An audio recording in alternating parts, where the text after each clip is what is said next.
এই মুহূর্তে নানান ঘটনায় কার্যত ঘনীভূত হয়ে রয়েছে বঙ্গের আকাশ। একদিকে 21শে জুলাই নিয়ে চারটে দল নামছে তাদের কর্মসূচি পালনের জন্য, যার মধ্যে মমতা বন্দ্যোপাধ্যায় তো অবশ্যই রয়েছেন, কংগ্রেস রয়েছে এবং তৃণমূলের আরো দুটি শাখা রয়েছে সেই কর্মসূচি পালনের তালিকায়। ওদিকে রাজ্যে 2 মাস পার করে ফেললো বিজেপি সরকার। এই পরিস্থিতিতে বাংলা কোন জায়গায় দাঁড়িয়ে, কোন পরিস্থিতিতে দাঁড়িয়ে, কোন দিকে এগোতে চাইছে বাংলা, এ নিয়ে আজকে আলোচনার জন্য সঙ্গে পেয়েছি অনুরাধা পুততুণ্ডকে, সমীর পুততুণ্ডের স্ত্রী। সমীর দা আমাদের অত্যন্ত কাছের মানুষ ছিলেন, ভালো মানুষ ছিলেন। আমাদের বেঙ্গল পলিটিক্সে বেশ কয়েকবার উনি ইন্টারভিউ দিয়েছেন। তার প্রতি আমাদের শ্রদ্ধা রইল। আমি অভিষেক সেনগুপ্ত, আপনি দেখছেন বেঙ্গল পলিটিক্স। অনুরাধা দিদি, আপনাকে বেঙ্গল পলিটিক্সে আর একবার স্বাগত। আপনি আগে একবার বাবাকে ইন্টারভিউ দিয়েছিলেন। দিদি, একদম শুরুটা করি এই পয়েন্টটা থেকে। ভোটের ঠিক আগে ওয়াই চ্যানেলে, ধর্মতলায় ওয়াই চ্যানেলে একটা ধর্ণা হয়েছিল এসআইআর এর বিরুদ্ধে। মমতা বন্দ্যোপাধ্যায় সেই ধর্ণার ডাক দিয়েছিলেন, আপনি সেই মঞ্চে উপস্থিত ছিলেন। সেই সময় থেকে ধরে আজকে মোটামুটি 3 মাস, 3.5 মাস পার হলো, বাংলায় সরকার বদলে গিয়েছে। মমতা বন্দ্যোপাধ্যায়ের পাশে আপনি সেদিন ছিলেন, আজও কি আপনার অবস্থান একই? আমরা তো একসঙ্গে সিঙ্গুর নন্দীগ্রামে লড়াই করেছি। ওদিনে ঘটনাটা ঠিক ওরকম ছিল না। সময় চলে যাওয়ার পর উনি ফোন করেছিলেন, আমার সঙ্গে কথা বলতে চেয়েছিলেন। তা সেদিন অনেক সকালে টাইমটা হয়েছিল। আচ্ছা আমার পৌঁছতে দেরি হয়েছে, আমার দিক থেকেই দেরি হয়েছে। আচ্ছা আচ্ছা। তারপরে আমি কখনো দলের প্রতীকে দেয়া মঞ্চে যাইনি। আচ্ছা আমার যে একদম মোটে দ্বিধা ছিল না এটা বলবো না, আচ্ছা। কিন্তু সেদিন 8ই মার্চ ছিল, আন্তর্জাতিক নারী দিবস ছিল। আর আমার মনে হচ্ছিল যে এসআইআরটার এর গভীরতাটা এমনই, এবং এমনই এটা একটা বৃহৎ পরিকল্পনার অংশ হিসেবে আমাদের দেশের উপরে একটা আঘাত আসছে, খালি বাংলা না, বাংলা তো বটেই। ফলে সেখানে আজকে বোধহয় খুব পতাকা আছে কি নেই, এইটা নিয়ে খুব ভাবার এখন সময় নয়। ফলে আমি এবং উনি হয়তো তখন ভেবেই ছিলেন আমি আর যাব না, একটু অবাকই হয়েছিলেন, এবং আমি গিয়েছিলাম। আচ্ছা। এবং সেখানে আমার ওনার সঙ্গে আমার কিছু একান্তে কিছু কথাবার্তাও ছিল, যার সুযোগ ছিল না, সেই কথাগুলো আমি ওনাকে বলেছিলাম। আচ্ছা দিদি, আপনি মমতা বন্দ্যোপাধ্যায়ের লড়াইয়ের সময় থেকে আপনি দেখে আসছেন, কাছাকাছি বা দূর থেকে। আপনি সিংহ নন্দীগ্রামের লড়াই তো আপনি ওতপ্রোতভাবে জড়িয়ে। এই পরিস্থিতিতে মানে এক এক ভদ্রমহিলা ওই লড়াইয়ের জায়গা থেকে একসময় সরকারের মানে ক্ষমতার শীর্ষে এলেন, সরকারে বসলেন, কিন্তু তারপর 15 বছর পেরিয়ে যাওয়ার পর সরকার থেকে চলেও গেলেন। এটার কারণটা কি? মানে এটা পর্যালোচনা আপনার কাছে আমি জিজ্ঞেস করছি এই কারণে, আপনি খুব নিবিড় ভাবে চেনেন তাই জিজ্ঞেস করছি আপনাকে। ধরো ওনাকে আমি সিঙ্গুর নন্দীগ্রামে আমরা একসঙ্গে লড়েছি, কিন্তু মমতা ব্যানার্জিকে বিরোধী নেত্রী হিসেবে আমি যখন দেখেছি তখন তো বিরোধিতা করেছি। তখন আমি তীব্রভাবে বিরোধিতা করেছি, কারণ অনেকগুলো ঘটনা আমাদের সুনির্দিষ্টভাবে দক্ষিণ 24 পরগনা কেন্দ্রিক ছিল।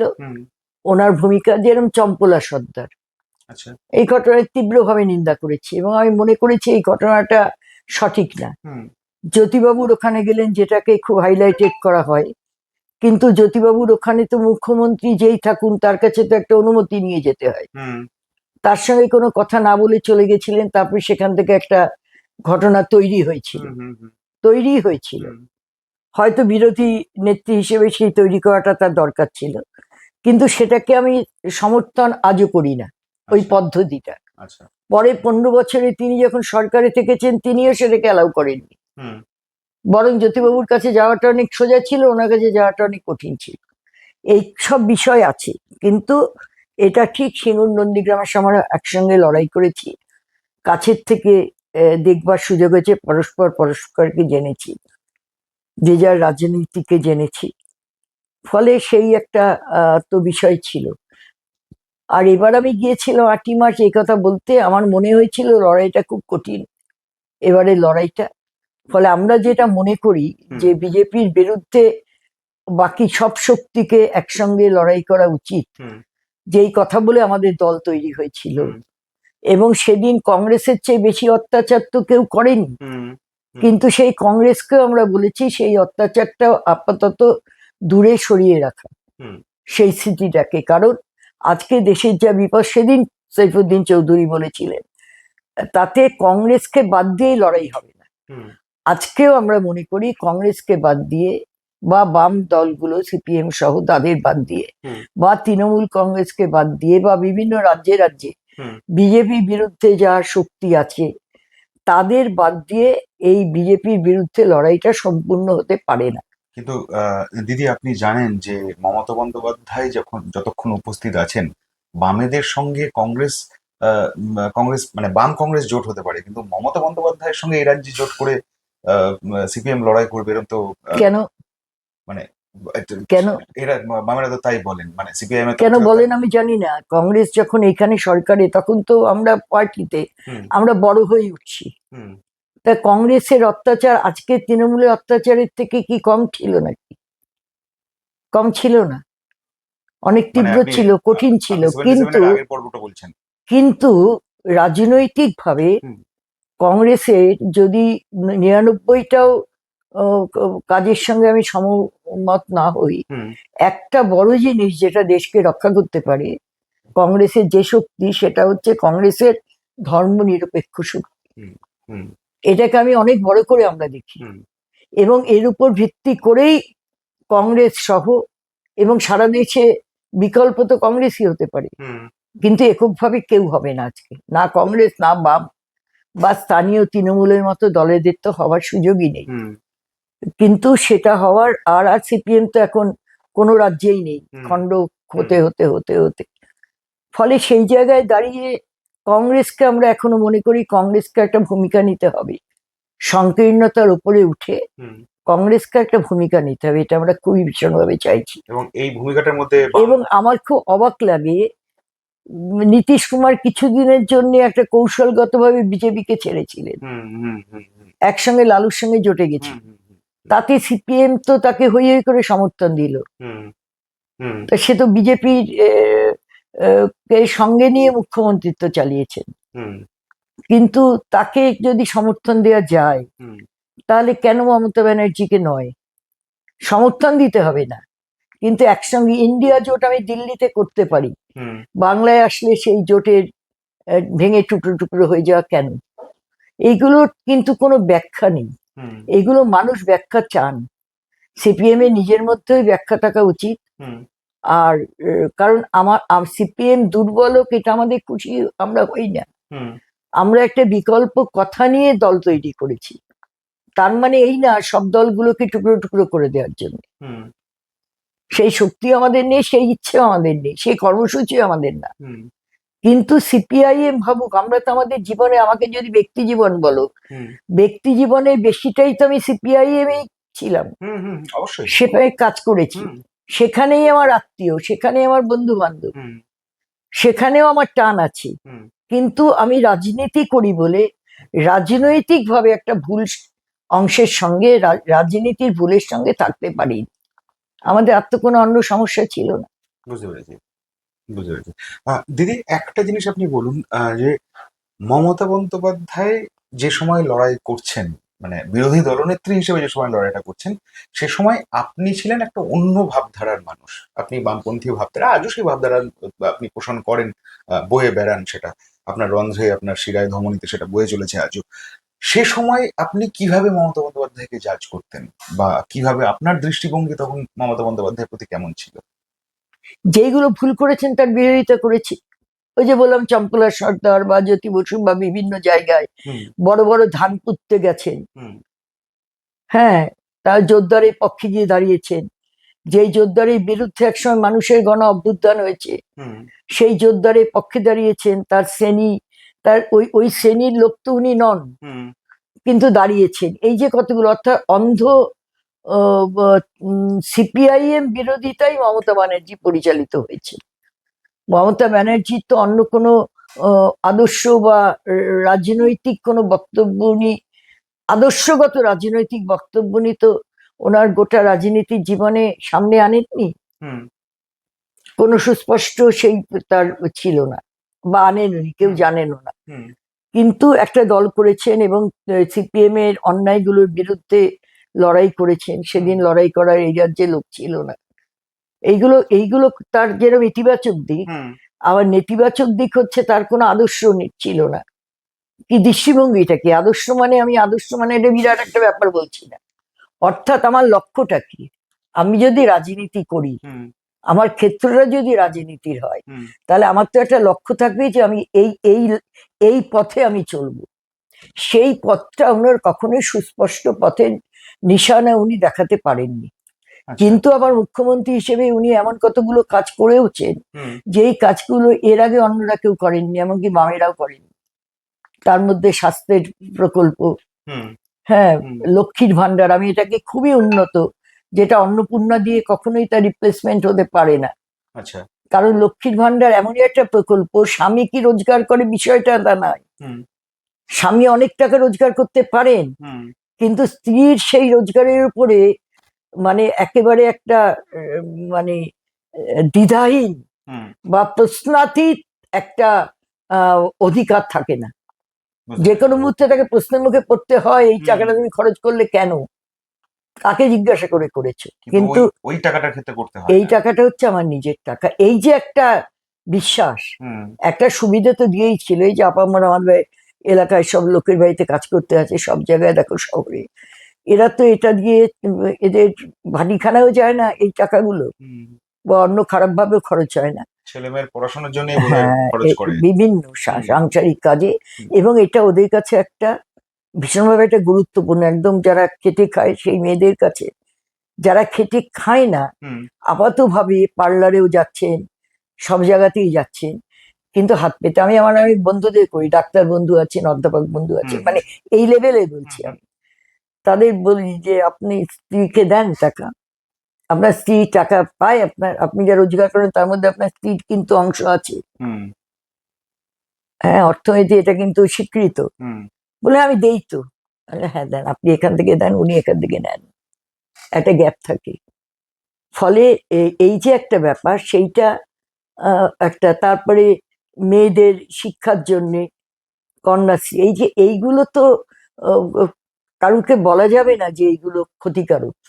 এগুলো উনি তো করেছেন এবং উনিই করেছেন, অন্য কেউ করেননি। এইগুলো যেরকম একটা ইতিবাচক কতগুলো, কলকাতা শহর আগের থেকে অনেক পরিষ্কার হয়েছে, যদিও বামফ্রন্ট এমনই বাড়ি বাড়ি ঘুরে বাঁশি বাজিয়ে আবর্জনা নেওয়ার কর্মসূচি চালু হয়, কিন্তু সেটাকে অনেক বেশি আধুনিকীকরণ করা, হ্যাঁ, আর বেশি এগিয়ে নিয়ে যাওয়া, সেটা উনি করেছেন। এইগুলো অস্বীকার করা যাবে না।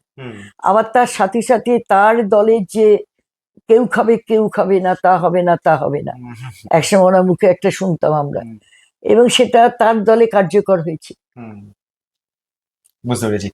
দিদি, একটা জিনিস, একটা ন্যারেটিভ পার্টিকুলারলি সিপিআইএম এর তরফ থেকে বা বামেদের তরফ থেকে তুলে ধরা হয়, সেটা হচ্ছে যে Mamata Bandyopadhyay basically created by RSS. আপনি কি এই লজিকটা বিশ্বাস করেন? না, আমি এটা বিশ্বাস করি না। আচ্ছা, কেন করেন না?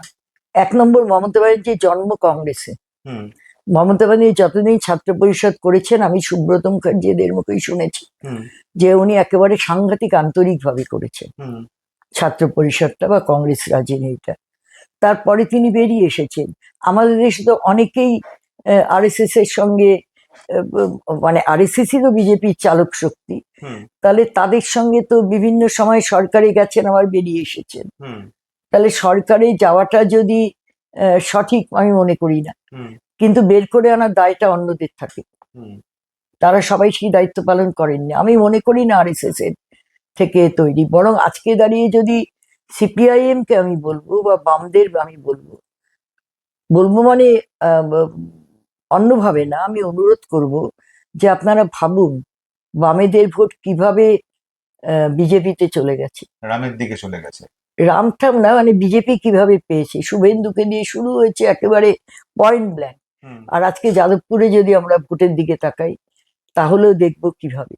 এবং বারে বারে বিভিন্ন সময় যখন রাজ্যকে আক্রমণ করেছে কেন্দ্রীয় সরকার, তখন বামেরা নেমে দাঁড়িয়ে রাজ্যের স্বার্থে ভূমিকা নিতে পারেনি। একদিন এটা আমাদের দেশে বিরোধীদের দুর্ভাগ্য। গণতন্ত্রে তো বিরোধীরা একটা ভীষণ, সরকারি দলের থেকে কোনো অংশে বিরোধী শক্তি ভূমিকা কম থাকে না। বরং বেশি থাকে, সেই হুম। কারণে সরকার ঠিক পথে চলে। হ্যাঁ, কিন্তু এখানে হচ্ছে যারাই যখন বিরোধী, তখন তাদের প্রধান কাজ, এটা ভারতবর্ষের মানে একদম ট্র্যাডিশন হয়ে গেছে, যে তাদের ভালো কাজকেও আমি খারাপ বলবো, হুম খারাপ কাজকে তো বলবোই। এবং আমি যখন এখানে আছি তখন এই কাজটাকে আমি সমালোচনা করছি হুম বিরোধী হিসেবে। হুম আমি যখন ক্ষমতায় যাচ্ছি তখন এই কাজটাকে যারা ক্ষমতায় ছিলেন সেদিন করেছেন তারা বিরোধিতা করছে। কিন্তু যে কোনো একটা কাজ সেটাকে যদি সম্পূর্ণ করতে হয়, তাহলে আমি মনে করি সরকার এবং বিরোধী দল তারা যদি পারস্পরিক ভূমিকা নিয়ে করেন, হুম তাহলে তাতে লাভবান হন মানুষ, বুঝতে পেরেছি। জনগণ লাভবান হুম হবে। হুম কিন্তু আমাদের দেশে জনগণ বারে বারে বারে বারেই লুণ্ঠিত হন, লাভবান হন না, এবং অনেকের হাতের শিকার হয়ে যান। বুঝতে পেরেছি। আহ, দিদি, একটা প্রশ্ন বাংলার মানুষ বারবার তুলছে না, কি রাজনৈতিক মহল থেকে তো উঠছে, এবং সেই সমস্ত প্রশ্ন তো আস্তে আস্তে ওই ধোঁয়ার মতো উঠতে থাকে বিভিন্ন দিকে, তখন মানুষের মনেও জায়গা করে নেয়। সেটা হচ্ছে যে মমতা বন্দ্যোপাধ্যায়ের প্রত্যাবর্তন কি দেখা যেতে পারে? মানে যদি আপনি বয়স মাথায় রাখেন, যদি আপনি ভাঙন মাথায় রাখেন, যদি কার্যত সবকিছুই তার হাত থেকে চলে যাওয়া মাথায় রাখেন, সেই পরিস্থিতিগুলোকে মাথায় রেখে আপনি প্রত্যাবর্তনের সম্ভাবনা দেখছেন? না, চলে গেছে যেটা, সেটা তো গেছে যারা নির্বাচিত হয়েছে। হুম এখন আমাদের দেশে কি করব, আমাদের দেশে নির্বাচিত জনপ্রতিনিধিরা তারা তো মানে নিজেদেরই বিক্রি করে। আমি দেখেছি, যে আমি শুনেছি গল্প, যে বাড়িতে গরু পুষেছেন, সেই গরুটাকে যখন কখনো বিক্রি করে দিতে হয়েছে, গরুর চোখ দিয়ে অঝরে জল পড়ে, হুম আর এরা তো নিজেরা গিয়ে বলে আমাকে কেন। এবং এবার যেটা হলো, এটা তো বিজেপির একটা রাজ্যে রাজ্যে প্রোগ্রাম, মহারাষ্ট্রে করেছে বিজেপি হুম এই জিনিস। হুম অর্থাৎ যখন দেখছে মানুষের ভোটে বিজেপি জিতে আসতে পারছে না, হুম তার যে সংখ্যা দরকার এটা মানুষ তাকে সেই সংখ্যা দিচ্ছে না, তাহলে মানুষের ভোটে অন্য দলের যারা জিতলো তাদের টাকা দিয়ে কেন। এই যে মমতাকে ছেড়ে যারা গেছে, হুম তারা একটা লোককে বলতে পারবে যে পরিচ্ছন্ন? একটি লোক হুম। যারা দুর্নীতির কথা বলছে?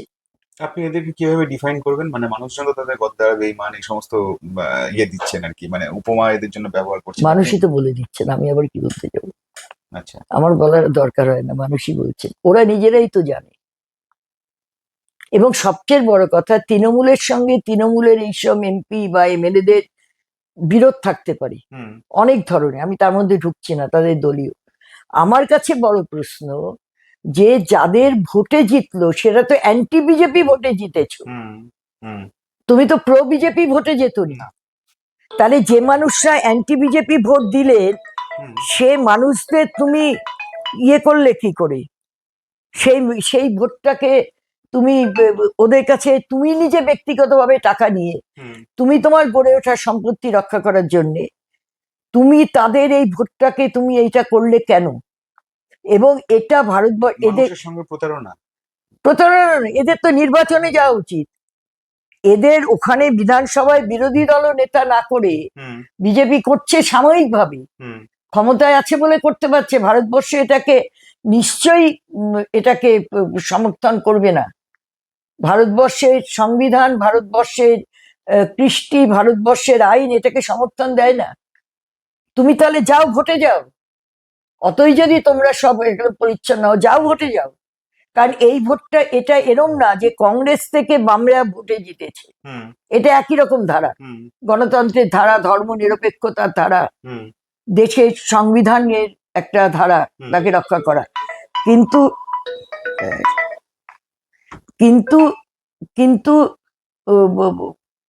আবার সিপিআইএম, বামফ্রন্ট থেকে তৃণমূল কংগ্রেসে যা, প্রায় একই ধারার একটা পথ, হুম একই পথের একটা ধারা। হুম। আর বিজেপিতে যা মানে তো ভিন্ন।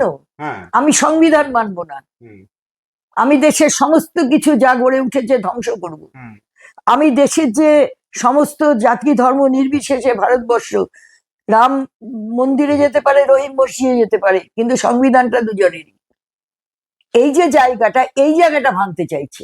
ফলে এটা কংগ্রেস থেকে বামেদের জেতা, বামেদের থেকে তৃণমূলের জেতার ধারা নয়, এটা একেবারে ভিন্ন একটা পথে চলার ধারা। ফলে সেই জায়গায় দাঁড়িয়ে বাংলার মানুষ, বাংলার গণতান্ত্রিক মানুষ, বাংলা ধর্মনিরপেক্ষ মানুষ তারা যাদের তৃণমূল কংগ্রেস বলেই ভোট দিয়েছেন, অর্থাৎ সেই ভোটটা অ্যান্টি, আমি মনে করি না এর প্রো সবটাই তৃণমূলের ভোট, আমি মনে করি না। আমি মনে করি, এটা আমি ঠিক হতে পারি ভুল হতে পারি, কিন্তু আমি মনে করি যে এই ভোটটার মধ্যে বহু বামপন্থী মানুষের ভোট আছে, এমন অনেক মানুষের ভোট আছে যারা ব্যক্তিগতভাবে তো মমতা ব্যানার্জিকে পছন্দও করেন না, কিন্তু তারা মনে করেন বামেরা বিজেপিকে ঠেকাতে পারবে না, পারলে মমতা ব্যানার্জি পারবেন, সেই জায়গা থেকে তারা ভোটটা দিয়েছেন। ওরা সেই ভোটে জিতলো, জিতে ব্যক্তি স্বার্থে ওরা ওখানে গেল, এটা সবচেয়ে বড় অপরাধ। ওরা ভোটে যাক, তখন বুঝবো যে ওদের মানুষ কাকে কিভাবে ভোট দেন। ওদের ভোট দেন না অ্যান্টি বিজেপি ভোট, ওদের কাছে অ্যান্টি বিজেপি ভোট আছে, সেই ভোট কবজা করে ওরা প্রো বিজেপিতে, বিজেপির কাছে চলে যাচ্ছে ব্যক্তি স্বার্থে, এবং এদের প্রত্যেককে আমি আসামি মনে করি, এদের প্রত্যেককে আমি দেশবিরোধী মনে করি, এবং এরা প্রত্যেকে মানুষের সঙ্গে বেইমানি করেছেন, মানুষের রায়ের সঙ্গে বেইমানি করেছেন। এটা আমি অতীতে কংগ্রেস থেকে সিপিএম থেকে তৃণমূলে বলতে হতো না, আমি মনে করিনি, কিন্তু আজকে আমি মনে করছি, কারণ এই ভোটটা একদম ভিন্ন ভোট। একটা হচ্ছে সংবিধান রক্ষার ভোট, একটা সংবিধান ধ্বংসের ভোট। ওদের কাছে যে ভোটটা আছে সেই ভোটটা সংবিধান রক্ষার ভোট, সেই ভোটটা আমার বিচার ব্যবস্থাকে রক্ষা করার ভোট, সেই ভোটটা আমার স্বাধীনতা, আমার জাতীয় সঙ্গীতকে রক্ষা করার ভোট, সেই ভোটটা আমার হিন্দু মুসলমান খ্রিস্টান জৈন ভারতবর্ষে যে ঐতিহ্য সবাই মিলে চলা তার ভোট, তার পক্ষের ভোট। ওদের কাছে যে ভোটটা আছে সেই ভোটটা হচ্ছে মানুষের গড়ে ওঠা খাদ্যাভ্যাসের পক্ষের ভোট, মানুষের গড়ে ওঠা এই যে তার নিজের ভাবে স্বাধীনভাবে চলার সেই ভোট। আর ওরা যেখানে গেছে সেটা হচ্ছে এই সবগুলোকে বিনষ্ট করা, খর্ব করা, সেই একটা জায়গা। ফলে এটা দুটো কখনো এক হতে পারে না। ওদের যেতে হবে মানুষের কাছে যদি সাহস থাকে, আর যদি সাহস না থাকে তাহলে প্রত্যেকে যারা যারা যাচ্ছে ব্যক্তি স্বার্থে, নিজের সন্তান, এক একজন তো নিজের বাচ্চাকেও এমএলএ করে দিয়েছে মমতার পায়ে পড়ি। মমতা ব্যানার্জিরও দোষ আছে, মানুষ চিনতে পারেননি, যারা বেশি মানে তোষামত করেছে তাদের কাছে টেনেছে, তার ফল ভোগ করতে হচ্ছে। কিন্তু ভোগ তো আমরা সবাই মিলে করছি, এটা তো কোনো একটা দল করছে না। তাহলে যেই দলকে মানুষের সমর্থন বেশি ছিল সেই দল সেটা রক্ষা করতে পারলো না, এটা তো মানুষেরই ক্ষতি হচ্ছে। আমার আজকে রাজ্যের কি চেহারা আছে, কোন দিকে আমার রাজ্য আজকে যাচ্ছে। এবং রাজ্যের মুখ্যমন্ত্রী তিনি যদি বিধানসভার মধ্যে দাঁড়িয়ে ওই ভঙ্গিমায় কথা বলেন, ওই যে তার বিধানসভার সিটে বসে তার বডি ল্যাঙ্গুয়েজ ওই হয়, আর বেরিয়ে এসে এই যদি কথা হয় সকালে এটা হবে আর বিকেলে খালাস হবে, এটা তো গণতন্ত্রের কথা নয়। এক্সাক্ট কথাটা হচ্ছে সকালে ধরবো বিকেলে খরচ করবো। হ্যাঁ, এটা তো গণতন্ত্রের কথা নয়। তাহলে তার মানে কি, আমার আইনসভাকে, আমি একটা রাজ্যের মুখ্যমন্ত্রী, বিজেপি দলের নেতা, আমি তাকে আমি দাঁড়িয়ে এবং এই মুখ্যমন্ত্রী আমি হতে পেরেছি অনেক কিছু ক্যালকুলেশন করি। প্রথমে ভোটার তাড়িয়েছি, তারপরে যারা আমাকে ভোট দেওয়ার কথা না রাজনৈতিক ভাবে, তারা একটা তৃণমূল বামেরাই, বামেদের একটা বড় অংশের ভোট ওদের কাছে গেছে, কারণ তৃণমূল বিরুদ্ধতা থেকে, বিদ্বেষ থেকে। তার মধ্যে কিছু জেনুইন কারণ আছে, কিন্তু রাজনীতির কারণটা দৈন্য হয়ে গেছে। তৃণমূলের কিছু ভূমিকা, একটা খালি দুর্নীতি বলে, দুর্ভাগ্য আমার দেশে সব এমন একটা দল আমি বলতে পারবো না ক্ষমতায় গেছে দুর্নীতি করে।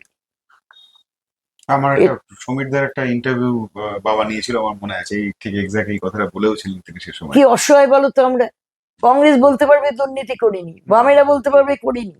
এই তো এখন কেরলে বেরোচ্ছে, পশ্চিমবাংলায় আছে, কখন চোখে পড়ে না। যদি যারা বিরোধ করবার কথা, যাদের ধরবার কথা, তারা যদি না ধরে তাহলে আমি বেরিয়ে গেলাম, আর তারা যদি ধরে তাহলে আমি আটকে গেলাম। বিষয়টা তো এই। তাহলে সেই জায়গায় দাঁড়িয়ে খালি দুর্নীতি বললে তো হবে না। আমার দেশের সংবিধানকে যারা নষ্ট করবে তারা দাঁড়িয়ে, এটা কি কথা, দেশে আইন নেই? রাজ্যের মুখ্যমন্ত্রী আইনকে অস্বীকার করছেন। আমার দেশে আইন কি বলে? 99টা অপরাধী বেরিয়ে যেতে পারে, একজনও যেন নিরপরাধী শাস্তি না পায়, তাই তো? সেটা উনি পাবলিকলি বলছেন। আবার তার জন্য আমি সেদিন অবাক দেখলাম, 5টা বেশ সুন্দর, মানে মডেলই হবে তারা, মানে বেশ চর্চিত চেহারা, অনেক সাজগোজ করে এসেছে তা না, একটা মিডিয়ায় কোথায় দেখলাম 5টা, একটা মেয়ে আসছে আর বলছে যে মুখ্যমন্ত্রী এক বয়ান, মুখ্যমন্ত্রী ঠিক বলেছেন। তাহলে প্রচারে এইগুলো আনা হচ্ছে, কিছু কিছু লোক হয়তো এর দ্বারা প্রভাবিত হচ্ছে, কিন্তু এটা গণতন্ত্রের কথা নয়, এটা ভয়ঙ্কর কথা। এবং তার সঙ্গে গুন্ডা দমন আইন আসছে, আমার রাজ্যে এসে গেছে। ফলে যা খুশি করবার প্রবণতা, এটা কিছুতেই বাড়তে দেয়া যেতে পারে না। এই প্রবণতা আজকে আমার রাজ্যে হয়েছে, এই প্রবণতা অতীতের যে 3টে 4টে সরকার আমার রাজ্যে চালিয়েছে, এই অনেক অন্যায় করেছে, তার জন্য প্রতিবাদ হয়েছে, অনেক ভালো কাজও করেছে, আবার অন্যায় কাজও করেছে, কিন্তু এরা হচ্ছে একদম ভিন্ন ভাষায় কথা বলছে, এদের ভাষা ভিন্ন, এদের শরীরী ভাষা ভিন্ন, এদের মস্তিষ্কের ভাষা ভিন্ন, এদের দৃষ্টিভঙ্গি ভিন্ন, এরা আইনকে মানে বুড়ো আঙুল দেখিয়ে চলতে চাইছে। ফলে একটা ভয়ঙ্কর, আজকে শুরুতেই যা দেখা যাচ্ছে, সেটা আমি যদি মানে বারুইপুর দেখি, আমি গিয়েছিলাম 3য় দিনের দিন, সূর্যপুরে যেই ছেলেটা, ওই ছেলেটা তো বলে যাচ্ছে, ওর কাছ থেকেই তো সব জানা গেল, পুলিশের তো কোনো ভূমিকা নেই, এত বড় বড় কথা বলছে, তোমরা তো সরকার চালাচ্ছো, পুলিশ তো যায়নি। পুলিশ যদি তখন যেত, ওই মেয়েটাকে বাঁচানো যেত, যায়নি পুলিশ। আর যায়নি বলে তারপরে এরা সিসিটিভি খুঁজে খুঁজে খুঁজে খুঁজে বের করেছে, এবং ওই ছেলেটা প্রচুর মদ খায়, আমি যা ছবি টবি দেখে দেখলাম, পরে খোঁজও নিলাম, ও তো সব বলে দিল, ওকে এনকাউন্টার করে মেরে দিতে হলো কেন? আর যাদের নামগুলো এসেছিল তাদের নামগুলো আর এখন কেন কোনো প্রচার মাধ্যমে পাচ্ছি না? ওই যে বিজেপির যে নেতা, যে ওদের ছাড়িয়ে এনেছে, এই গোটা টিমটা তো বিজেপির টিম, আজকে তো এরা প্রমাণে অপেক্ষা রাখে না। তার মানে কি বিজেপি মুখ্যমন্ত্রীর সঙ্গে পরামর্শ করে এই কীর্তি করেছে? না, আমি এটা মনে করি না, কিন্তু কীর্তি করে শেল্টার পেয়ে গেছে, এবং এরা ডেসপারেট হয়েছে। মুখ্যমন্ত্রী যদি এরকম ডেসপারেট হয়, তাহলে তার বাহিনীও ডেসপারেট হবে, আমাদের আরো এটা দেখতে হবে। এমনি এরা ডেসপারেট, এরা দেশের কিচ্ছু মানে না, এমনি এদের কালচারটা, এদের শিক্ষাটাই হচ্ছে ডেসপারেট, একটা দেশকে নামানা, জাতিকে নামানা, কোনো কিছুকে নামানার, একটা গণতন্ত্রকে নামানা, ধর্ম নিরপেক্ষতাকে শ্রদ্ধা না করা, মানুষের খাদ্যাভ্যাস, বেঁচে থাকার অধিকারকে শ্রদ্ধা না করা, এই একটা কালচার এদের আছে, ভিন্ন কালচার। এবং মুখ্যমন্ত্রী এই উস্কানি, আমি তো সেই মহিলাকে স্যালুট জানাচ্ছি, যিনি ওই ওই ওই জায়গায় দাঁড়িয়ে বলছেন যে এনকাউন্টার পুরোটা বলছেন না, কিন্তু মানে অসম্ভব সুন্দর করে বলেছেন যে ওকে মেরে দেওয়া হলো কেন, এনকাউন্ট করে কেন মেরে দেওয়া হলো? আমরা তো দেখিনি ওকে মেরে দেওয়া হয়েছে, ওকে তো পুলিশ গলা টিপেও মেরে দিতে পারে। জেনুইন কতগুলো প্রশ্ন তুলেছেন, আমি অবাক হয়ে গেছি যে ওদেরও ভাবতে হবে যে এরকম মানুষ গ্রামে আছে, যা খুশি তাই করে বেরিয়ে যাওয়া যাবে না।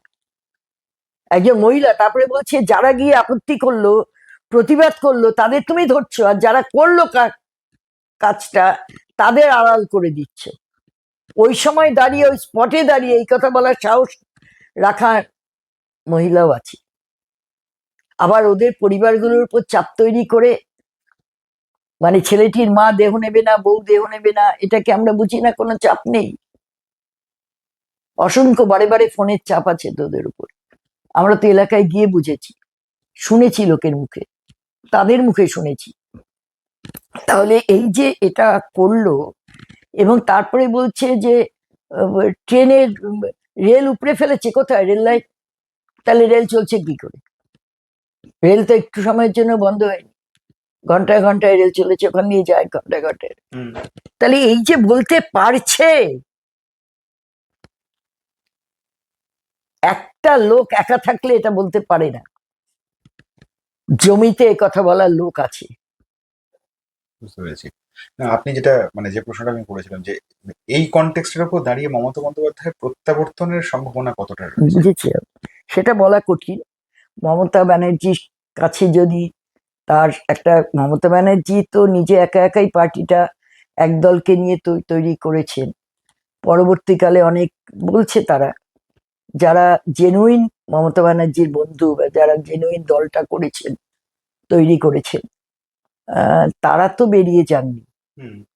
যারা মধু খেতে এসেছিল তারা বেরিয়েছে তাদের সম্পত্তি রক্ষা করার জন্য। আমার মনে হয় মমতা ব্যানার্জির পেছনে মমতা ব্যানার্জিকে ভালোবাসার মানুষ আছে। মমতা ব্যানার্জির দলটা একদম উঠে চলে যাবে এটা আমি মনে করছি না। আচ্ছা, এটাই মনে করছি না। এরা চলে গেছে, এরা তো ধান্দাবাজিরা এসেছিল, চলে গেছে। মমতা ব্যানার্জি যদি এর থেকে শিক্ষা নেন, এর থেকে শিক্ষা নিয়ে যদি হিরে আর কাচের মধ্যে তফাৎ করতে পারেন, এর থেকে শিক্ষা নিয়ে যদি তোষামোদের সম্পর্কে সতর্ক হন এবং পার্টিটাকে, বয়সটা ব্যাপার না, মমতা ব্যানার্জি এখনো পারবেন, অভিজ্ঞতা আছে। সেটা মমতা বন্দ্যোপাধ্যায় নিজেও বলেছেন যে বয়স বয়স বয়স করে অনেক না, বলছেন, কিন্তু ওটা গুলিয়ে দেওয়া হচ্ছে। মনের বয়সটাই আসল বয়স। ওনার যে অভিজ্ঞতাটা আছে, এই বয়সে না আসলে সেই অভিজ্ঞতাটা পেতেন না। সেই অভিজ্ঞতা ওর যে, উনি যে ঘুরে বেড়াতেন, পরের দিকে অনেক কমেছে, নির্ভরশীলতা হয়েছে কারুর কারুর উপর, সেইগুলো সম্পর্কেও যখন একটা বড় কথা বারে বারে উঠছে, কাছের লোক থেকে দূরের লোকের থেকেও, সেই জায়গাটাও কৌশলগত ভাবে হলেও ওনাকে ভূমিকা নিশ্চয়ই নেবেন। যথেষ্ট উনি বুদ্ধিমতী মানুষ, এবং তৃণমূল কংগ্রেসটা উঠে যাবে এটা আমি মনে করছি না, এবং মমতা ব্যানার্জি ঘুরে দাঁড়াতে পারবেন আমি মনে করছি।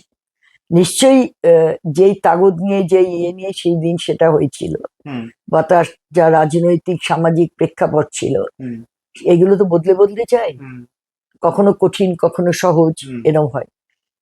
তাহলে সেইটা প্রেক্ষাপটটা বদলেছে। তার মতো করে আমার মনে হয় যারা বিজেপি, পশ্চিমবাংলার মানুষ দলকে দল বিজেপি হবে এটা আমি মনে করি না। বিজেপি বিরোধী যে শক্তিটা, তার একটা অংশ তো ভাগ হবে, তার একটা অংশ মমতা ব্যানার্জির সঙ্গে নিশ্চয়ই থাকবে আমার মনে হয়। আমি ডিটেলতে পার্টি অত জানি না। না, সে তো বটেই, সেটা আপনি দূর থেকে দেখেন। দিদি, একটা জিনিস আপনি বলুন যে পরবর্তীকালে দেখা গিয়েছিল, যখন আপনারা পিডিএস খোলেন, পরবর্তীকালে দেখা গিয়েছিল মমতা বন্দ্যোপাধ্যায়ের সঙ্গে আপনাদের একবার একটা ইলেকশনে জোট হয়েছিল, আপনারা ছিলেন সঙ্গে। পরবর্তীকালে মমতা বন্দ্যোপাধ্যায় যদি আমাদের কোনো নির্বাচনী জোট হয়নি, নির্বাচনী জোট হয়নি, কিন্তু মানে কাছাকাছি একটা ব্যাপার ছিল আর কি। না, উনি আমাদের যে প্রস্তাব দিয়েছিলেন সেই প্রস্তাবটা আমরা মনে করি ওনার দেওয়া উচিত হয়নি। আমাদের প্রস্তাব ছিল যে এই আন্দোলনে যারা এসিসিও ছিল, কংগ্রেসও ছিল, এই আমরা ছিলাম 2011 সালে। হ্যাঁ, এই আন্দোলনে যারা ছিলেন, সিঙ্গুর নন্দীগ্রাম আন্দোলন থেকে, এক একজন এক এক রকম, আমরা একভাবে ছিলাম, এসইউসি আরেকভাবে ছিল, কংগ্রেস আরেকভাবে ছিল, কিন্তু তারা সবাই মিলে প্রতিবাদ করেছে সেদিনকার রাজ্য সরকারের ভূমিকার। এখন তো আমি দেখছি প্রাক্তন মুখ্যমন্ত্রীর স্ত্রী তো ভীষণ শুভেন্দু ভক্ত হয়ে গেছেন, আজকের মুখ্যমন্ত্রীর খুব ভক্ত হয়ে গেছেন। তাই? মানে মীরা ভট্টাচার্যের কথা বলছেন? হ্যাঁ, আমি তো সোশ্যাল মিডিয়ায় দেখছি ওনার বক্তব্য, খুব ভক্ত হয়ে গেছে। বুদ্ধবাবুর স্বপ্ন নাকি সফল করবে, উনি জানেনই না, তাহলে বুদ্ধবাবুর স্বপ্ন কি? যাই হোক, সেই আলোচনা আমি একটু এখানে করব, তোমার যদি সময় থাকে। অবশ্যই। আর তাতে হচ্ছে যে কি কথাটা বলছিলাম, আপনি ওই মমতা বন্দ্যোপাধ্যায়, না ওই না, আমাদের নির্বাচনে আমরা বলেছিলাম, সফিদা পরিষ্কার বলেছিলেন যে আমাদের পক্ষ থেকে যে যারা এই বিরোধিতা করেছে এই অন্যায়, সবাইকে নিয়ে মমতা ব্যানার্জি যদি জোট করে নির্বাচনে যেতে পারেন, তাহলে বামফ্রন্টের থেকে একটা উন্নত সরকার হবে, আর তা যদি না হয় তাহলে এটা বামফ্রন্টের চেয়েও খারাপ হবে। এবং দেখা গেল তাই হলো, মিলে গেল, কথাটা মিলে গেল। উনি গেলেন না, কারণ উনি সবাইকে রাখতে চান। আমাদেরও বলেছিলেন আপনারা 2টো সিট দিচ্ছি, আপনারা তৃণমূল কংগ্রেস হয়ে, আমরা কেন যাবো না এই কারণে, তৃণমূল কংগ্রেস হয়ে যাবো না একটা বিতৃষ্ণা তা না, আমরা তো এমএলএ এমপি হতে পারিনি বলে দল ছাড়িনি, আমাদের তো সুযোগ ছিলই, ছিলামও, আরো বড়, সামনে আরো বেশি সুযোগ ছিল। আমরা এসেছিলাম একটা বিকল্প কথা নিয়ে, সমাজবাদের প্রয়োগের ক্ষেত্রে যে কতগুলো দুর্বলতা ছিল, যেটা আমি এখনই বসে দেখছি, আবার সময় এই বইটা পুড়িয়ে গেছে আবার বানাচ্ছি, তাহলে সেইটা আবার রিপ্রিন্ট আমরা করছি। তাহলে সেই জায়গায় দাঁড়িয়ে এই যে বিকল্প কথাটা, অর্থাৎ গণতান্ত্রিক কেন্দ্রিকতা, তার বিরুদ্ধে কথা, গণতন্ত্রের প্রসারের কথা, সশস্ত্র বিপ্লবের পরিবর্তে গণতান্ত্রিক পথে সমাজ পরিবর্তনের কথা, এই যে কথাগুলো, এগুলো তো তৃণমূলের সঙ্গে লিঙ্ক করা কথা না। এইগুলো তো কমিউনিস্ট ধারার কতগুলো ভুল প্রমাণিত হয়েছে, সেই গোড়ামির থেকে বেরিয়ে আসার কথা। তাহলে সেই জায়গায় আমরা তৃণমূল কংগ্রেস হবো কি করে? আমরা যদি ক্ষমতার জন্য বেরিয়ে আসতাম তাহলে তৃণমূল কংগ্রেসে যেতাম। আমরা তো একটা বিকল্প ভাবনা, ভারতবর্ষের বুকে অন্য সবকটা কমিউনিস্ট ধারার দল গণতান্ত্রিক কেন্দ্রিকতায় বিশ্বাস করে, সশস্ত্র বিপ্লবে বিশ্বাস করে। সিপিআই তারা পরিবর্তন করেছে সম্প্রতি, কিছুদিন আগে, কয়েক বছর আগে, কিন্তু বাকি সবাই তো একই ধারায় আছে। তাহলে তো একটা পার্টি হতে পারে, আদর্শগত দিক থেকে একটা পার্টি হতে পারে, তার অসুবিধে নেই। কিন্তু আমরা তো বিকল্প কথা বলেছি, তাহলে সেখানে আমরা তৃণমূল, মমতা ব্যানার্জি এটা বুঝবার ক্ষমতাই নেই যে আমরা কেন পার্টি দল ছেড়েছি, মানে ক্ষমতার জন্য নয়, ক্ষমতা ছেড়ে এসেছি। হ্যাঁ, ক্ষমতা ছেড়ে এসেছি, তার জন্য আমাদের কোনো আফসোস নেই। আমরা বিকল্প কথা, হয়তো এই কথাটা আমাদের জীবদ্দশায় আমরা হয়তো অনেক কিছু লজিস্টিক সাপোর্ট আমাদের নেই, টাকা পয়সা নেই ইত্যাদি, সবকিছু প্রচারে সবাই আমাদের চেপেছে, এগুলো চাপবে, এইগুলো আমরা জানি। ফলে তার জন্য হয়তো এই মুহূর্তে একটা বিরাট কিছু হতে পারেনি, কিন্তু যে কথাগুলো আমরা বলেছি, এই কথাগুলো আজকে তার ভিত্তিতে দেশে দেশে কমিউনিস্ট আন্দোলন পরিচালিত হচ্ছে। আধুনিক যে আধুনিকতা, সময়োপযোগী করা, মার্ক্সবাদকে সময়োপযোগী করা, এর ভিত্তিতে দাঁড়িয়ে আজকে বামপন্থীরা বিভিন্ন জায়গায় জিতছেন, সাবেকি ভাবনা চিন্তা ছেড়ে। আমাদের দেশের বামপন্থীরা সেই সাবেকি চিন্তা ভাবনা ছাড়তে পারেনি, আমরা আশা করি নিশ্চয়ই ভবিষ্যতে ছাড়বেন। ফলে সেই জায়গায় আমরা তৃণমূল কংগ্রেসে মিশে যেতে পারি না, আর তৃণমূল কংগ্রেসের সঙ্গে না মিশে গেলে ঐক্য হতে পারে না। ফলে ঐক্য হয়নি, ঐক্য হয়নি বলে সিপিএম তৃণমূল কংগ্রেসকে, সিপিএম এর তৃণমূল কংগ্রেস সম্পর্কে যা ব্যাখ্যা বা কংগ্রেস সম্পর্কে তা ব্যাখ্যা, জ্যোতিবাবুকে সঙ্গে একসঙ্গে ঐক্য করে ভোট করা গেল, মানে সরকার করা গেল না, কিন্তু সেই কংগ্রেসকে সাপোর্ট দেওয়া যাচ্ছে, আবার যে কোনো সময় সাপোর্ট তুলে নেওয়া যাচ্ছে। আবার প্রাক্তন সর্বশেষ বাম মুখ্যমন্ত্রী বলছেন আমরা কংগ্রেসকে কান ধরে, মানে উঠতে বসলে ওঠে, বসতে বললে বসে। এই যে কতগুলো ঔদ্ধত্য এবং সঠিক রাজনৈতিক বিশ্লেষণ ব্যতি রেখে যে কথাবার্তাগুলো, সেইগুলো তো রাজনীতিকে পরিপক্কতা পরিচয় দেয় না, এগিয়ে নিয়ে যেতেও সাহায্য করে না। ফলে মমতা ব্যানার্জির সঙ্গে আমাদের ঐক্য হয়নি, এক জায়গায় একটা সমঝোতা হয়েছে, সেই সমঝোতাটাও কার্যকরী কিছু হয়নি।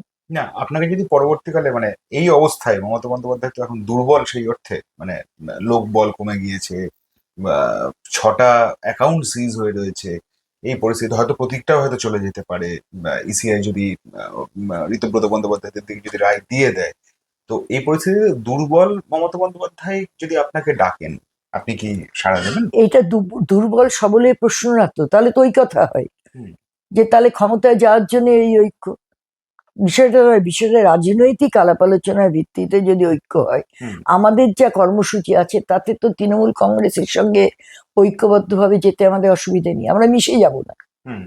আমাদের যে গৃহীত প্রস্তাব আছে 2002 সালে আমরা নিয়েছিলাম, তাতে কেন কংগ্রেসের সঙ্গে আমাদের ঐক্য হতে পারে, কেন সিপিএম বামফ্রন্টের সঙ্গে আমাদের ঐক্য হতে পারে, কেন তৃণমূল কংগ্রেসের সঙ্গে ঐক্য হতে পারে, তার বিস্তারিত লেখা আছে। তার ভিত্তিতে আমাদের ঐক্য হতে পারে, কিন্তু আলোচনাটা রাজনৈতিক আলোচনার ভিত্তিতে হবে। বুঝতে পেরেছি, বুঝতে পেরেছি। আপনি একটু আগে মীরা ভট্টাচার্যের প্রসঙ্গ তুলেছিলেন, এই বিষয়টা কি একটু বলুন না। না, আমার অবাক লেগেছে, আমার সঙ্গে ওনার তো খুব ভালো সম্পর্কই ছিল, এখন দীর্ঘদিন কথা হয় না, কথা হওয়ার সুযোগ নেই বলে আমি ওনাকে কোনো আঘাত তো দিতে চাই না, কিন্তু ওনাকে তো ভাবতে হবে কি স্বপ্ন। সিপিএম এর ছেলেরাও বলে উনি স্বপ্ন দেখেছিলেন, স্বপ্ন দেখার কার্যকরী আমি রাত্রিবেলা ঘুমিয়ে ঘুমিয়ে ভীষণ ভালো হয়েছে, মন্ডা মিঠাই খাবো, সেই স্বপ্ন তো দেখেছি, তাও তো কবিতায় লেখা আছে। বেটুকরামু স্বপ্ন দেখছে সে কি কি খাচ্ছে। বিষয়টা তা না, বিষয়টা হচ্ছে বাস্তব কি, সত্য কি। বুদ্ধবাবু যাদবপুরের এমএলএ ছিলেন, আমরাই ভোট করতাম, যাদবপুরের মানুষ আনন্দ সহকারে করতাম। তো যাদবপুরের অভিজ্ঞতা কি, উনি কারখানা করবেন, একটা সিঙ্গুর করলে হয়ে যেত। আপনি ভাবতো যাদবপুরে একদম কলকাতার বর্ডার, বেঙ্গল ল্যাম্প থেকে শুরু করে সোনারপুরের বর্ডার, শালিমার পর্যন্ত, ডাবর পর্যন্ত বন্ধ কেন? উনি যখন রাজ্যের গুরুত্বপূর্ণ মন্ত্রী এবং এখানকার এমএলএ, তার ব্যাখ্যা কি? কেন বেঙ্গল ল্যাম্প বন্ধ হলো? কেন সুলেখা বন্ধ হলে মাল্টি স্টোরি বিল্ডিং হলো? কেন কৃষ্ণা অন্নপূর্ণা যে কেউ গিয়ে দেখে আসবে? উনিও দেখে আসতে পারেন গিয়ে। শ্রমিকরা টাকা পেল না, কারখানাগুলো সুরেখা কালি। কলম কি উঠে গেছে? কলমের ব্যবহার, এটাকে আধুনিকরণ। উনি যদি এতই স্বপ্ন দেখা মানুষ হন, এতই শিল্পপ্রেমী মানুষ হন, তাহলে সুলেখাকে কি আধুনিকীকরণ করা যেত না? তারা তো সব সিআইটি করতো, এই শ্রমিকরা, এরা কেউ তো টাকা পয়সাও পায়নি সেভাবে। বেশিরভাগই তো ডিপ্রাইভড হয়েছে, ছেড়ে চলে গেছে। সেখানে কারা এইসব ব্যবসাগুলো করেছে, বাড়ির ব্যবসা? জবাব দিতে হবে। সাউথ সিটি, ফ্যানের দরকার নেই, মেশিনের দরকার নেই।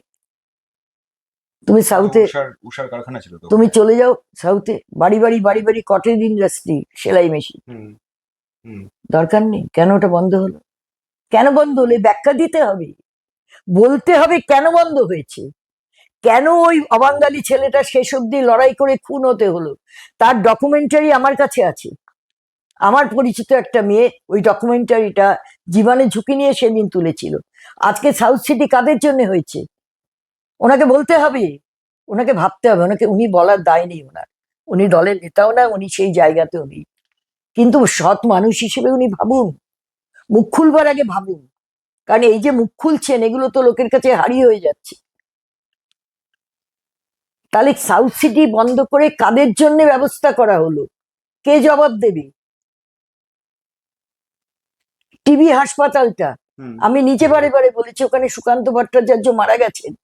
আমাদের পরিকল্পনা ছিল, আমরা যারা পার্টি করতাম সাউথে, পার্টি চালাতাম, আমাদের পরিকল্পনা ছিল, আমারই বেশি সামনে থেকে, যে আমাকে পার্টি বলেছিল তুমি এটা দেখো। আমি কি ওনার কাছে বলেছি, আমার লোকাল এমএলএ এর কাছে, মন্ত্রীর কাছে, যে সুকান্ত ভট্টাচার্য যেই ব্লকটা মারা গেছিলেন, সেই ব্লকটা রেনোভেশন করে নিন সরকার থেকে, আর বাকি আমরা চালাবো। আমার পরিকল্পনা ছিল, একদম মাস্টার প্ল্যান করা ছিল, সুভাষ মুখার্জিকে দিয়ে উদ্বোধন করাবো। সুভাষ মুখার্জি তো সুকান্ত ভট্টাচার্য ছিলেন, এবং ওই জায়গাটায় সুকান্ত ভট্টাচার্য চর্চা কেন্দ্র হবে। কেন হলো না? যাদবপুরে টিবি হাসপাতালে প্রাইম ল্যান্ড, একটা হাসপাতালকে দেয়া হলো, তার পেছনে গল্পটা কি? সবাই সৎ, গল্পটা কি? অত জমি পেল কিসের ভিত্তিতে পেল? যখন দেবী শেঠি এখানে এসেছিলেন, দেবী শেঠি তো এক লাইনের হাসপাতাল ছেড়ে চলে এসেছিলেন, বিএম বিড়লা ছেড়ে। বারবার আমি আমার লোকাল এমএলএ কে বলেছিলাম, মাননীয় বুদ্ধ ভট্টাচার্যকে বলেছিলাম, যে আপনি বাঘাযতীন হাসপাতালটা পড়ে আছে, দানবের মতো হাসপাতাল, ওনাকে দিন, উনি কাজটা শুরু করুন, তাহলে বাংলা থেকে চলে যাবেন না। কেন দেয়া গেল না? তার আগে তো ইয়ে হয়ে গেছে, এমআরআই হয়ে গেছে জয়েন্ট ভেঞ্চারে, ওটা নিরাময় পলিক্লিনিক ছিল সরকারি। তাহলে নিরাময় পলিক্লিনিক আর বেসরকারি, তাহলে জয়েন্ট ভেঞ্চার হয়ে ওটা তো চলছিল, তার আগে তো হয়ে গেছে। তাহলে এটা কেন করা গেল না? বাঘাযতীনটা করে দেবী শেঠির সঙ্গে জয়েন্ট ভেঞ্চার করা যেত, করা গেল না সেদিন। আর আজকে কেপিসি কে দেয়া হলে এই জমির রহস্যটা কি মানুষ জানতে চান। এত বড় জমিটা হাত বদল হলো, এর থেকে প্রাইম ল্যান্ড তো যাদবপুরে নেই, কিসের ভিত্তিতে হলো? সবকিছুর পেছনে গল্প আছে। আর আমি এইগুলো সব আমার কেন্দ্রে সব কারখানা বন্ধ করে দিলাম। গোটা রাজ্যে ইঞ্জিনিয়ারিং কারখানাগুলো কাদের আমলে বন্ধ হয়েছে বলতে হবে তো। এটা ঠিক সরকার শিল্প চালায় না, কিন্তু রক্ষা করার দায়িত্ব সরকারের থাকে। চলে গেল কেন এগুলো? কেন হিন্দমোটর বন্ধ হলো? তার অভিজ্ঞতা কি? জবাব দিতে হয়। খালি স্বপ্ন দেখি বলে আজকে আর ঢাল পেকাটা হবে না। ঢোল পিচ্ছে স্বপ্ন দেখেছিলেন, স্বপ্ন দেখুন না, একটা মানুষ স্বপ্ন দেখুক না, তাতে কিচ্ছু সমাজে যায় আসে না। আর একটা সিঙ্গুর তো কেউ আটকায়নি। যখন আমরা সবাই বসে ওখানে অবস্থান করছি, সিঙ্গুরে কারখানা তখন তো উঠছে। আমরা কি বলেছিলাম? 600 একর। রাজ্যের মুখ্যমন্ত্রী বলেছিলেন, তখনকার মুখ্যমন্ত্রী, যে এটা 997 একর আছে, মনে আছে?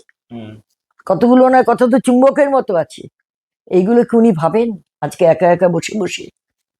ভাবতে হবে তো, কথা বলবার আগে অনেক প্রেস যাবে, ওনাকে ব্যবহার করার জন্য যাবে, এটা ওনাকে বুঝতে হবে যে উনি ব্যবহৃত হয়ে যাচ্ছেন। আমার কষ্ট লাগছে সেটা দেখে, আমি আনন্দ পুলকিত হচ্ছি না। কিন্তু এই যে সিঙ্গুর, তাহলে 997 একর, 600 একর তুমি জোর করে দিলে কেন? সবাই মিলে বলেছিলাম উল্টো দিকে জমিটা 1 ফসলি সেটা দাও, কেন দিলে না? তাহলে তুমি ওটা নিলে। 2 নম্বর, তুমি বললে যে একজন অনিচ্ছুক কৃষক, এটা ঐতিহাসিক ভাষণ আছে ওনার, একজন অনিচ্ছুক কৃষকেরও জমি কেড়ে নেব না। আমরা এটা বিশ্বাস করতে চেয়েছি, তদানীন্ত মুখ্যমন্ত্রীর এই কথাটাকে আমরা বিশ্বাস করতে চেয়েছি, কিন্তু আমাদের চোখ বিশ্বাস করায়নি।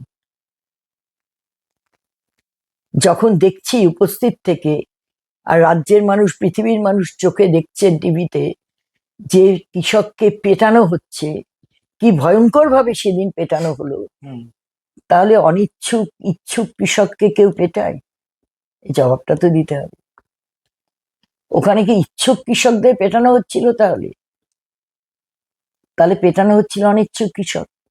তাহলে যে কথা বলেছেন সেই কথা নিজেই অসত্য প্রমাণ করেছেন কি করেননি? তারপরে যখন রাজভবনে চুক্তি হচ্ছে, তখন কি হলো?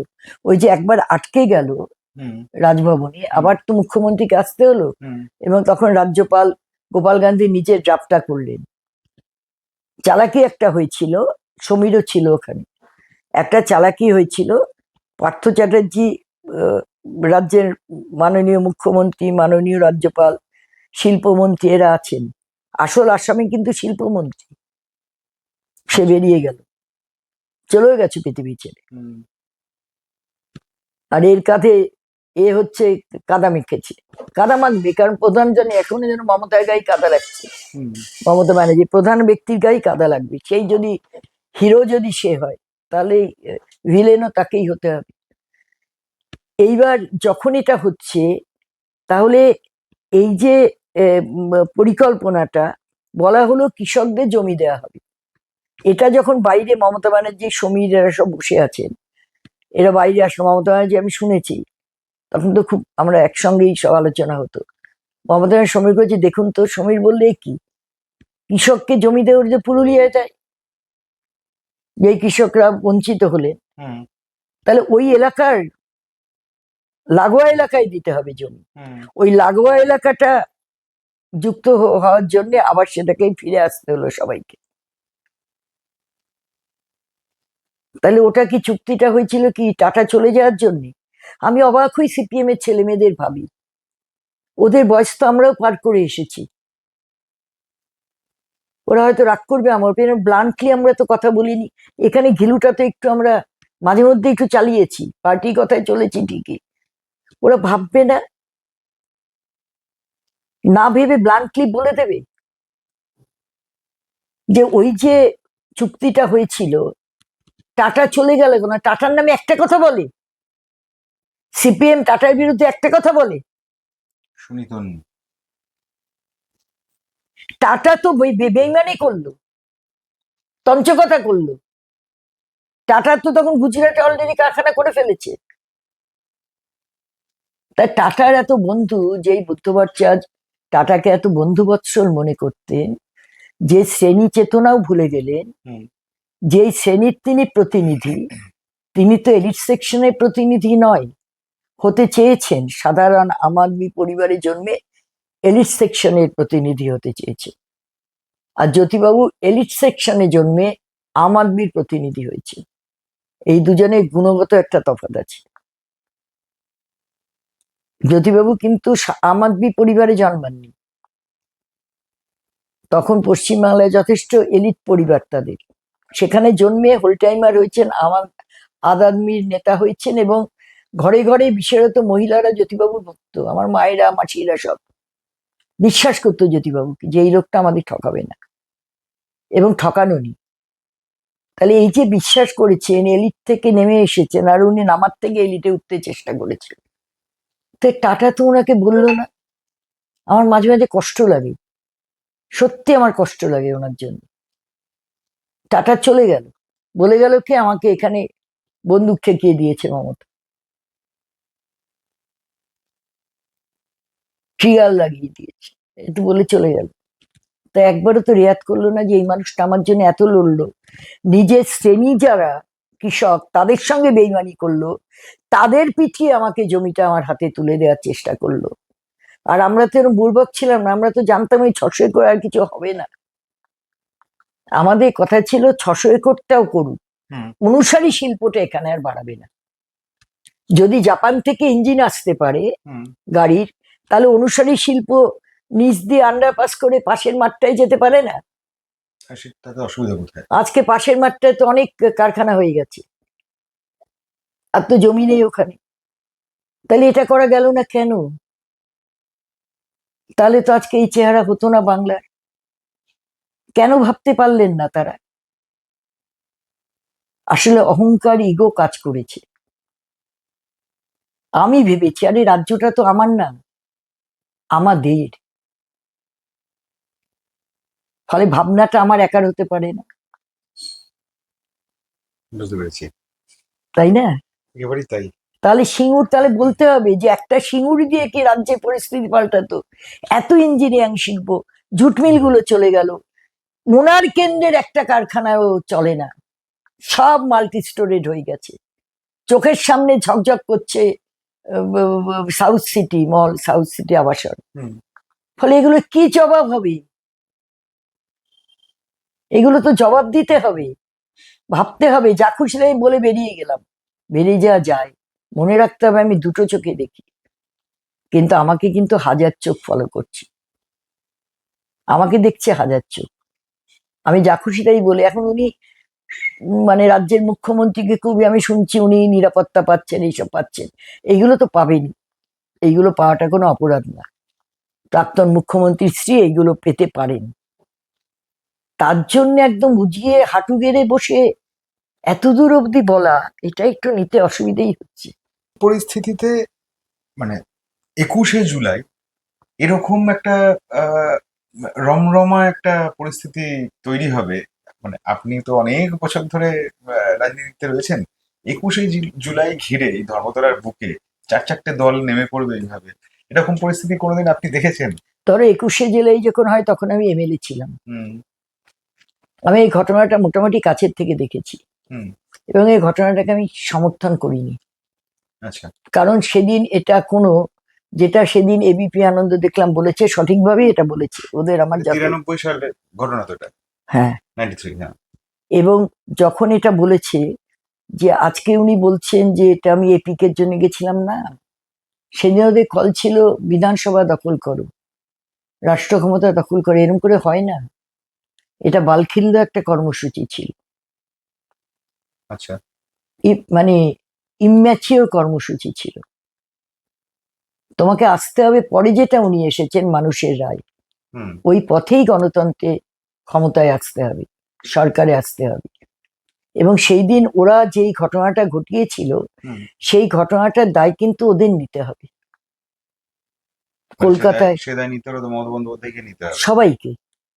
মমতা ব্যানার্জি সামনে দাঁড়িয়েছিলেন, কংগ্রেস দলের যুব কংগ্রেস ছিল, আমি জানি না আজকে ওরা এটা মূল্যায়ন করেন কিনা, কারণ সেই কলকাতায় কতগুলো গাড়ি পুড়েছিল, সেই গাড়ি কি জ্যোতি বসুর ব্যক্তিগত গাড়ি ছিল? বুদ্ধবাবুর ব্যক্তিগত গাড়ি ছিল? বিনয় চৌধুরীর ব্যক্তিগত গাড়ি ছিল? সিপিএম এর ব্যক্তিগত গাড়ি ছিল, ওইখানে লোকজন এসেছে গাড়ি নিয়ে, একটা সন্ত্রাস করার জন্য গাড়িতে আগুন দেওয়া হয়েছিল পেট্রোল দিয়ে। একটা মানে ভয়ঙ্কর একটা উন্মত্ততা তৈরি করা হয়েছিল। গণতন্ত্রের স্পেস থাকে না, থাকেও নি। এবং সেটাকে ওরা শহীদ দিবস করে মমতা ব্যানার্জি একটা তুঙ্গে নিয়ে গেছিলেন, কংগ্রেস নিয়ে যেতে পারেনি। কিন্তু আমি মনে করি কংগ্রেস, যেহেতু কংগ্রেসের দায়িত্ব অনেক বেশি, কংগ্রেসের সেদিনের মূল্যায়নটা আজকে দেরিতে হলেও করা প্রয়োজন।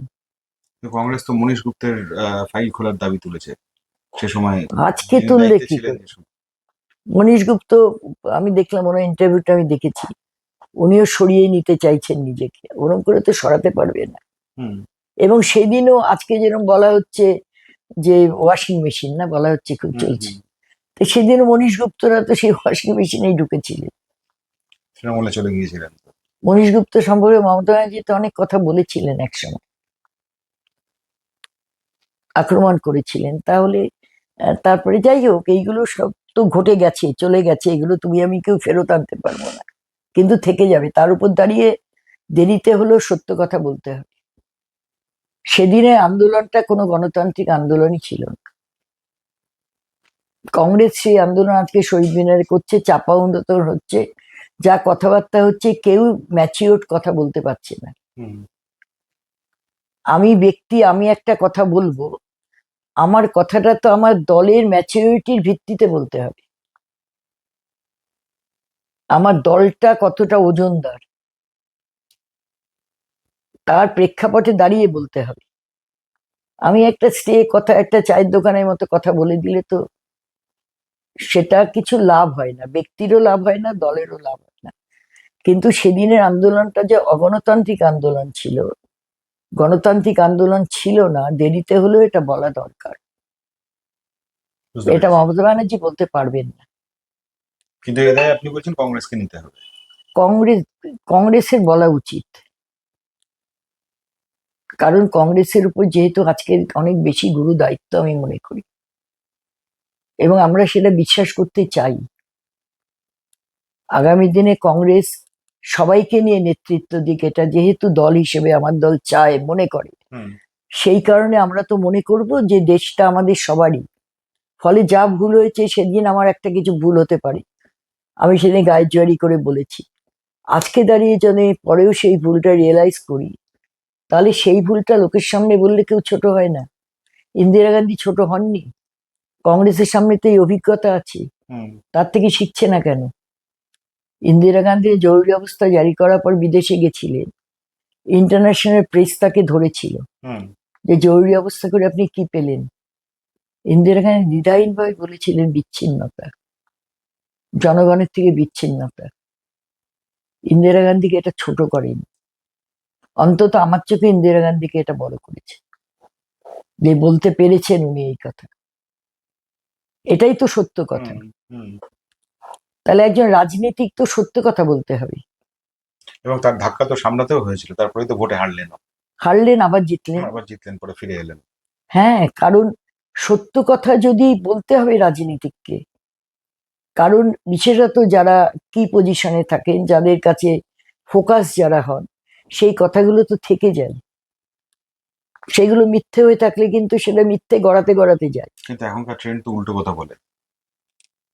এখন তো সবাই দল ছেড়ে, যে দল হেরে যায় সেই দল ছেড়ে তাড়াতাড়ি চলে যেতে চায়। টাকার জন্য বেআইনি ভাবে টাকা ইয়ে করেছে, সেই টাকা রক্ষা করার জন্য আবার নতুন করে টাকা। নয়তো যারা গেছে কাকে আমি সার্টিফিকেট দেবো? একটা লোক দিতে পারবো না। আমি চাই না কোনো লোকই কোথায় দিতে পারবে না, নাম করে একজন একজন করে বল। সত্যি তাই, একজন বলুক যে না আমি এটা আমি দাঁড়িয়ে বলছি আমার নামে, কেউ কোনো গায়ে আমার নামে কোনো একটা দুর্নীতি বা একটা কোনো খারাপ কিছু বলতে পারবে, বলার সাহস নেই বলেই ওখানে ঢুকছে, এবং মানুষের সঙ্গে বেইমানি করছে, এটাও থেকে যাবে। কিন্তু রাজনীতিটা থেকে যাবে, কারণ এইভাবে দলবদল বাংলায় কোনোদিন হয়নি, এই চেহারা কোনোদিন ভারতবর্ষেও হয়নি। এনসিপিআই বলে তার নতুন দলই তৈরি হয়ে গেল, যেখানে সাংসদরাই জয়েন করে গেলেন, 20 জন সাংসদ। কেন গেল? আর কারা গেল, যারা কথা বলছে তারা কি বলেছিল? একজন মহিলা সাংসদ হুম পার্ক স্ট্রিটের ঘটনায় কি বলেছিল সে? শত মুক্তরক্ষরে মনে আছে লোকের, কেউ ভুলে যায়নি। তা তারা দাঁড়িয়ে কি কথা বলবে? আপনি রচনা ব্যানার্জির ওকে আমি ধরি না, আমি ধরি না, ও তো রাজনীতির লোকই না। ওর ক্ষেত্র আলাদা, ও এসেছে। মমতা ব্যানার্জি বা ওকে নিয়েছেন কেন তা আমি জানি না। মমতা ব্যানার্জি একটা তো বড় ক্ষতি করেইছেন, রাজনৈতিক ক্ষেত্রটাকে অরাজনৈতিক করে দিয়েছে, হাবি জাবি এইসব ঢুকিয়ে।